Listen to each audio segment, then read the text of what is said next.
Morning. তো আজকে যেহেতু বড়দিন, তো সবাইকে জানাই মেরি ক্রিসমাস আমার তরফ থেকে। আর যার যার বাড়িতে আজকে নিশ্চয়ই ট্রি সাজানো হচ্ছে, ছোট ছোট বাচ্চা থাকলে তাদেরকে সানটা সাজানো হচ্ছে।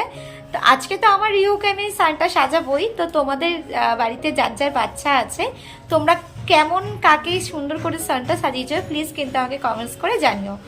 তো আজকে বাড়িতে যেহেতু বড়দিনের একটা স্পেশাল কিন্তু ভুরিভোজ হবে, তোমরা ভিডিওটা কিন্তু দেখতে থাকো। আমার আরো একটি নতুন দিনে নতুন ব্লগ তোমাদের সাথে শেয়ার করছি। আই হোপ যে তোমাদের আজকে ব্লগটি ভালো লাগবে। তো আজকে সকালবেলা উঠে কিন্তু আগে রান্না বান্না শুরু করে দিয়েছি, আর তোমাদের সাথে রান্না ভিডিও দেখেই ফার্স্ট স্টার্ট করলাম। তো দেখো এখানে আমি কড়াই বসিয়ে দিয়েছি, আর তোমরা মশলাটা দেখে বুঝতেই পেরেছো যে আজকে কি হতে চলছে। হ্যাঁ, আজকে বানাবো হচ্ছে বাড়িতেই চিকেন বিরিয়ানি। তো আমার না দোকানে চিকেন বিরিয়ানি খেতে ভালো লাগে না এখন, তো ওর জন্য বাড়িতেই করতে করতে এমন একটা হ্যাবিট হয়ে গেছে। তো ওর জন্য বাড়ির বিরিয়ানিটা আমার কাছে সব থেকে সেরা লাগে। আমি এখন আর দোকানের বিরিয়ানি আমার ঠিক ভালো লাগে না। তো যাই হোক, দেখো ফার্স্টে আমি আলুগুলো এইভাবে বেছে নিলাম, আর আমি বিরিয়ানি কীভাবে করি সেটাই তোমাদের সাথে শেয়ার করব। দেখো সবাই তো বিভিন্ন রকম আলাদা আলাদা করে, বাট আমি যেভাবে করি একদম ঘরোয়া উপায়ে সহজ পদ্ধতিতে, বেশি পরিশ্রম না করে খুব সুন্দরভাবে আমি ইজিলি বিরিয়ানি বানিয়ে নিতে পারি। তো দেখো ফার্স্টেই আলুগুলোকে আমি লাল লাল করে ভেজে নেব।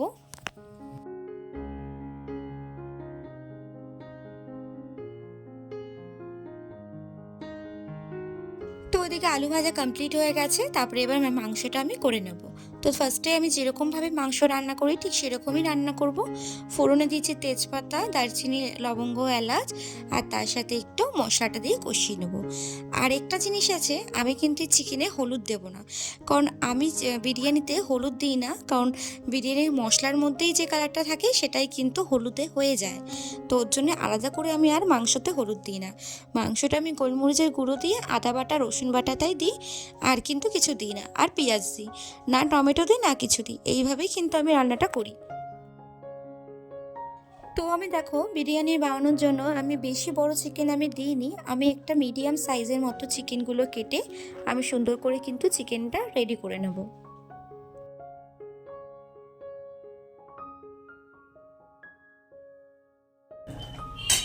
তো আমি এবার ভাতটা আগে বসিয়ে দেবো, আর চালটা কিন্তু আমি সকালবেলায় কিন্তু ভিজিয়ে রেখেছিলাম।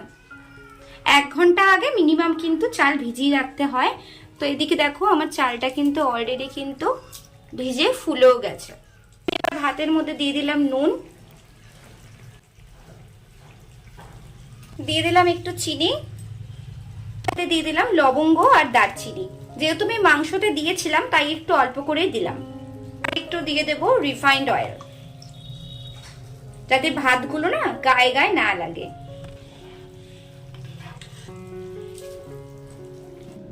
তো এদিকে আমার চিকেনটা রেডি হয়ে গেছে, ওদিকে কিন্তু ভাতটাও কিন্তু একটু ঠান্ডা হতে দিয়েছি, একটা বড় ঝুড়ির মধ্যে ভাতটা কিন্তু ঝরাতে দিয়ে দিয়েছি।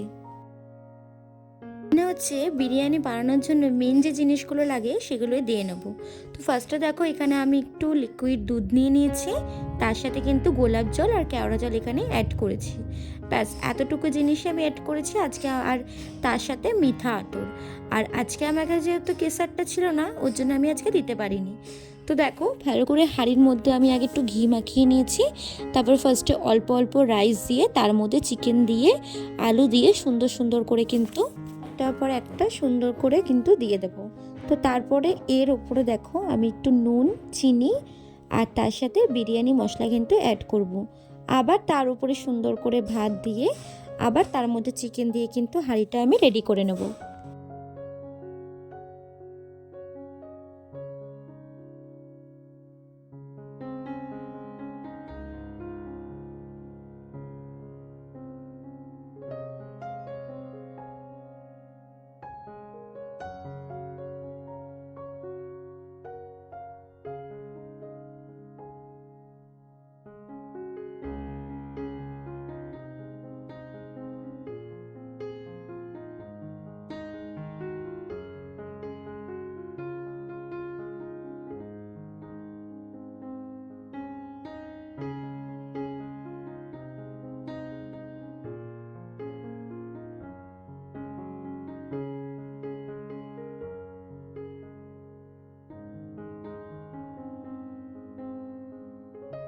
শুধু তো আমরা খেলেই হবে না, তাই না?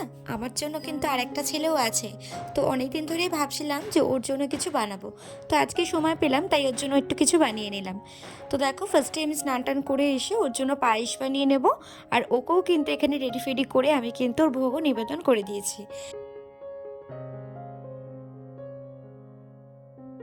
তো দুপুরবেলা খাওয়া দাওয়া করে চলে এলাম কিন্তু ঘরে, আর রিহুকে ঘুম পাড়িয়ে এখন সাজিয়ে নিলাম আমাদের ঘরটা রিহুকে সারপ্রাইজ দেওয়ার জন্য।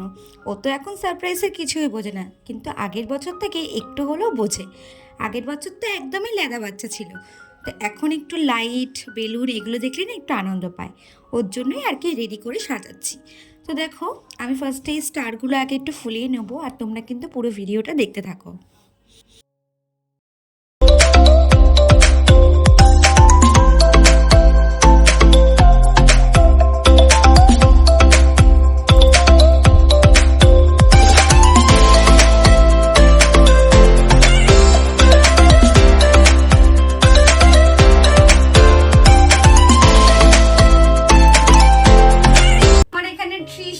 কমপ্লিট হয়ে গেছে, কি সুন্দর লাগছে না?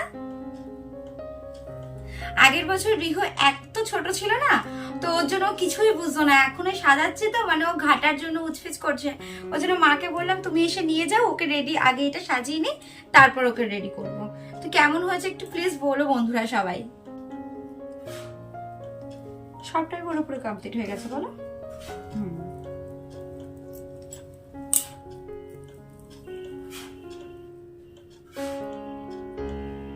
এই একটা দেখো। তো এবার এদিকে রিহুর কিছু টেডি বিয়ার গুলো দিয়ে সুন্দর করে কিন্তু টেবিলটা আমি সাজিয়ে নেব।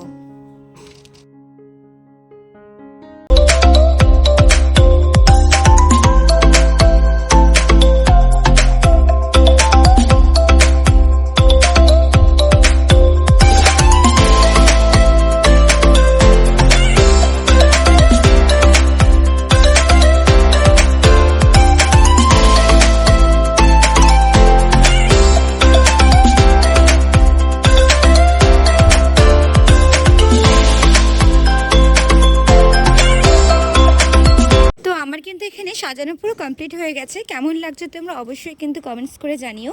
তো চলো এবার কিন্তু রিহুকে ওঠানোর পালা, আর ওকে এবার রেডি করব।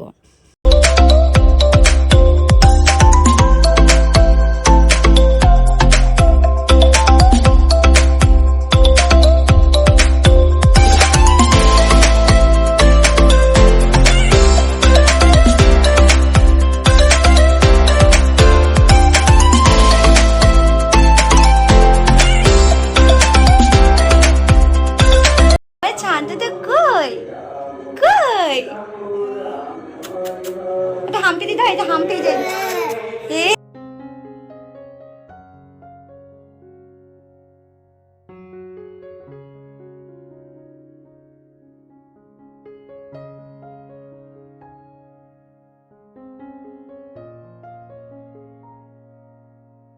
তো এদিকে দেখো, ঠাম্মু আর নাতি মিলে দুজনে মিলে কেক কাটছে। আমি তোমাদের দাদাভাই ছিল না বলে আমি আর একসাথে কাটিনি।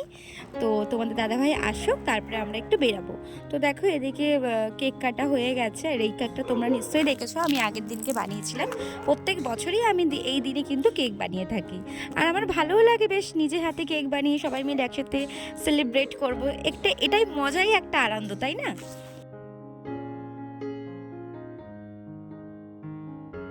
ও অনেকক্ষণ ধরে এই সান্টার ড্রেসটা পরে আছে, বাট ওর এখন আর ভালো লাগছে না, ও কিন্তু ওর জন্য আর পরবে না। টুপি খুলে দিচ্ছে, জুতো খুলে দিচ্ছে, একবার এই করছে। তো তোমাদেরকে বলেছিলাম যেহেতু বেরাবো, ওই জন্য দেখো তোমাদের দাদাভাই চলে এসছে, আর এদিকে আমরা রেডি হয়ে নিচ্ছি। তো কোথায় যাব হচ্ছে একটু পানিহাটি উৎসব। এই ফার্স্ট টাইম আমি এলাম এখানে, মানে এই বছরে এই ফার্স্ট টাইম এলাম আর কি। তো দেখো আজকে ভালোই ভিড় হয়েছে।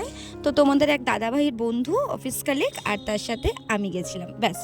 ওর ওয়াইফকে নিয়ে গেছিলো আর আমরা দুজনে এসেছিলাম।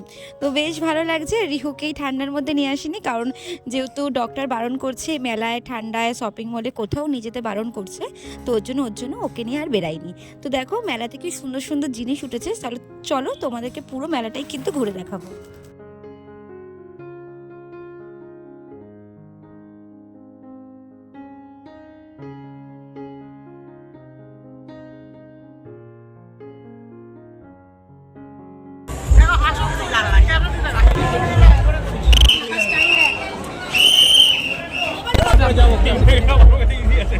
তোর এবছরে পানিহাটিতে আমি প্রথমেই থিমটা দেখলাম, জিনিসটা ওরা করেছে আর কি। ওরা নিজে হাতে কিন্তু ওরা মূর্তি বানিয়ে ওরা কিন্তু রেডি করছে। আর এটা একটা কম্পিটিশনে চলছিল, তাই ওখানে ফটো অ্যালাউ করছিলাম, বাট তাও আমি করে ফেলেছিলাম একটু। তো যাই হোক, একটু ক্যাপচার নিতে পেরেছি আমি। তো ওগুলো ওদের পারমিশন ছিল না, তাই আর কি আমি দিইনি আর কি।